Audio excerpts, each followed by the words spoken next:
Magical dress part 2।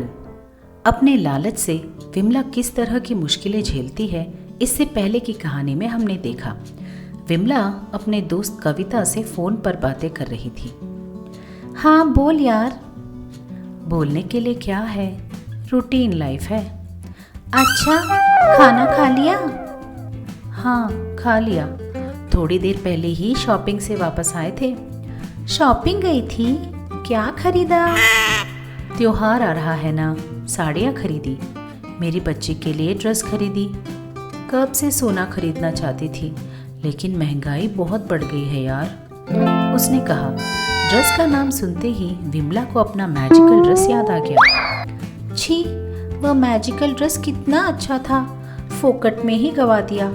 थोड़ी सूझबूझ होती तो वह ड्रेस आज मेरे पास होती और मेरा पूरा घर सोने का बन गया होता। इस तरह वो मन में सोच रही थी तो कविता बोली, क्या हुआ, कुछ बोल क्यों नहीं रही? तू है या नहीं? फोन काट दिया क्या? हाँ यही हूँ। चल ठीक है, मैं बाद में फ़ोन करती हूँ। वो फ़ोन रख देती है। फ़ोन रखकर वो मैजिकल ड्रेस के बारे में सोचने लगी। हाँ, उस दिन सास ने उनकी चीज़ों को वापस करने के लिए मैजिकल ड्रेस लेकर चली गई, लेकिन उनकी चीज़ें वापस किया भी या नहीं, या अपने पास ही रख लिया? वो रखने से भी रख लेंगी। अच्छा होगा अगर मैं एक बार घर में जाकर देखूं। अगले दिन विमला की सास सुबह सुबह विमला के घर पहुंची। घर पर है? हाँ सासू माँ, यहीं पर हूँ। मैं ज़रा पड़ोस के गांव जाकर आती हूँ, वहाँ कोई डॉक्टर आया है जो जोड़ों का दर्द ठीक करता है, ज़रा मिलकर आती हूँ। तब तक तू ज़रा घर का ध्यान रखना। ठीक है सासू माँ, आप ध्यान से जाकर आइए। ठीक है, चलती हूँ। ये ले घर की चाबी, अपने पास ही रख। ऐसा बोलकर चाबी देकर वहाँ से चली गई।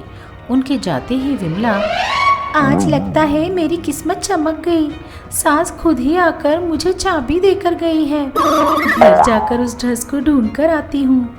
ऐसा सोचकर वह सास के घर चली गई। घर का ताला खोला और अंदर आई। हाँ, सारे कपड़े अलमारी में रखती है, वहीं देखना चाहिए। सासू माँ के कमरे में जाकर पूरी अलमारी खोलकर सारे कपड़ों को छान मारा, लेकिन उसमें से उसे मैजिकल ड्रेस कहीं दिखाई नहीं दिया। उसने निराश होकर, छी, इस बुढ़िया ने उस मैजिकल ड्रेस को सचमुच वापस कर दिया है क्या? बुढ़िया सटक गई है। इतना अच्छा ड्रेस मिला तो सोना निकालने के बजाय कोई क्या हाथ में रख के वापस कर देता है? ऐसा सोचते हुए वह वापस अपने घर निकलने के लिए पीछे मुड़ी। पीछे मुड़कर देखा तो दरवाजे के पास ऊपर छज्जे पर एक बोरी दिखाई दिया। उसे देखकर विमला बोली, ये बोरी क्या बोरी है? इसमें क्या छुपा कर रखा है? एक बार देखती हूँ। ऐसा सोचकर स्टूल लेकर उस बोरी को नीचे उतारती है। उसे खोलकर देखती है। उसमें अलग अलग चीजें रखी हुई थी।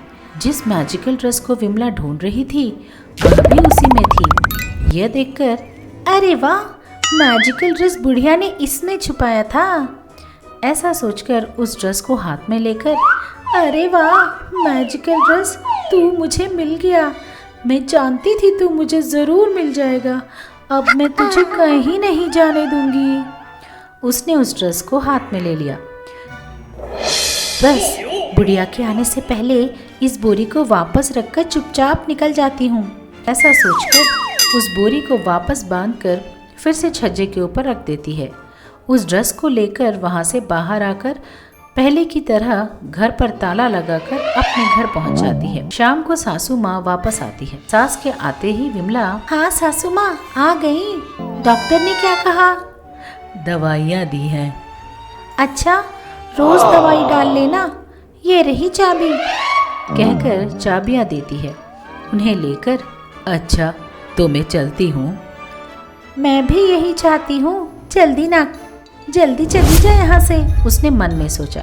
सास के चले जाते ही, हाँ गई, अब इस ड्रेस को जल्दी से पहनकर सारे गिलास, चम्मच, बर्तन वगैरह सोने में बदलना है। ऐसा सोचकर अंदर चली गई। चाबी लेकर घर पहुंचे सास को ऐसा एहसास हुआ कि कोई अंदर आया था। वो अपने कमरे में देखती है, अलमारी के सारे कपड़े बिखरे पड़े थे। छज्जे के ऊपर देखती है, बोरी पहले की जगह पर नहीं थी। इन सबको देखकर लगता है जब मैं घर पर नहीं थी, वो लालची औरत घर आकर कुछ ढूंढ रही थी। पता नहीं क्या ले गई, अब क्या गड़बड़ करने वाली है। ऐसा सोचते हुए उसने बोरी नीचे उतार कर देखा, उसमें ड्रेस नहीं था। अच्छा, तो यह मैजिकल ड्रेस ले गई। अरे रे, शायद वो नहीं जानती कि ये पुरानी वाली मैजिकल ड्रेस नहीं है। अगर इसने उसे पहन लिया तो गए काम से। जल्दी से जाकर उसे रोकना होगा। ऐसा सोचकर वो फटाफट विमला के घर आई। घर आते ही, विमला, विमला, तू ठीक है ना? सासू माँ।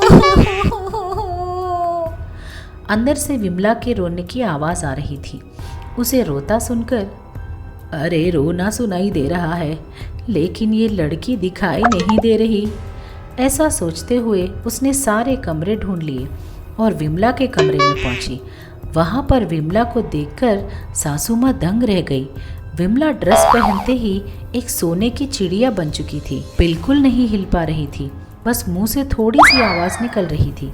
ये देखकर मैं जानती थी तू ऐसा ही कोई गड़बड़ करने वाली है। सासू माँ, मुझे बचाइए सासू माँ। वो रोने लगी। तुझे बचाऊं? ये वो पहले वाली मैजिकल ड्रेस नहीं है। जिस चीज़ पर इसे पहनाओ वह सोने का बन जाती है। उसी तरह अगर मनुष्य भी इसे पहन ले तो वो भी सोने के बन जाते हैं। अच्छा, मैंने सोचा ये पुरानी वाली मैजिकल ड्रेस है। मुझे बचाइए सासू माँ। सासू माँ को दया आ गई और विमला के पहने हुए ड्रेस को पीछे से थोड़ा काट दिया। उससे मैजिकल ड्रेस का सारा मैजिक चला गया और विमला फिर से पहले जैसी बन गई। हाँ, सोने की चीज़ हो तो गले में पहन सकते हैं, लेकिन पूरा शरीर ही सोने का बना नहीं सकते। आज तो मेरी जान ही बच गई। ऐसा सोचकर वो खुश हो गई। इस तरह के कई और मनोरंजक और ज्ञानवर्धक कहानियों के लिए बने रहिए हमारे साथ।